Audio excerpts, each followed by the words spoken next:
Okay, so the latest numbers appear to suggest how tough it is for would-be buyers to get into the market. For some, this has left them with few options, if any at all. Others are trying to find creative ways to get in. Tonight, we have three guests. Brad McNeil is a single dad renting in Vancouver, and Brian and Debbie also renting in Vancouver, but have decided to move out of BC to the East Coast due to affordability. Brad, I want to start by getting your thoughts. When you hear these latest numbers, what goes through your head? Honestly, at this point, it's how much am I already spending on rent and where would any extra money towards buying a place come from? I felt happy to get into a place at 1,600. Like, that seemed a little too much, but anything beyond that, and if anything goes wrong with a house, I'm not sure where that would, A, where am I going to find the money to get the place? And B, how do I maintain it when I get it? Brian and Debbie, how do these numbers help justify your decision to move provinces?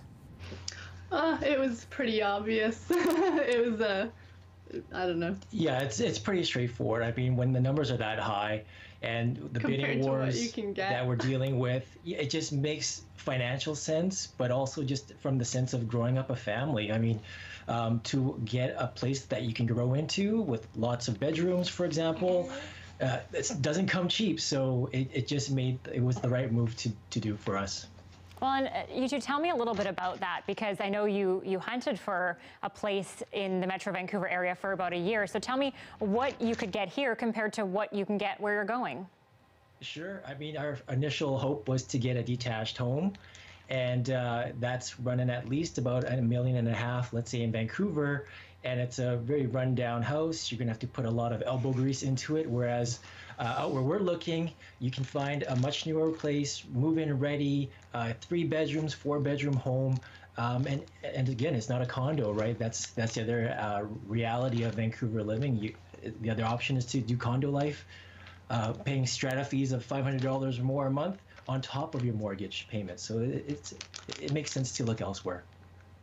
Okay, Brad, Brian and Debbie are moving provinces. For you rent in Vancouver. Some people may say, why don't you look into buying even in a suburb in BC? Tell me about your experience with that.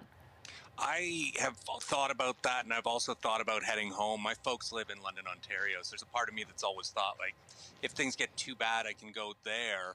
And then I keep hearing them tell me stories about, oh, the place down the street just sold for $600,000. I'm seeing those prices sometimes in Surrey for condos, and it just seems exactly what the other two were saying. If you want something you can expand into, the idea of raising my 9-year-old in 500 square feet seems kind of unattainable. So what will you do? Right now, it's kind of that hold on to what you got.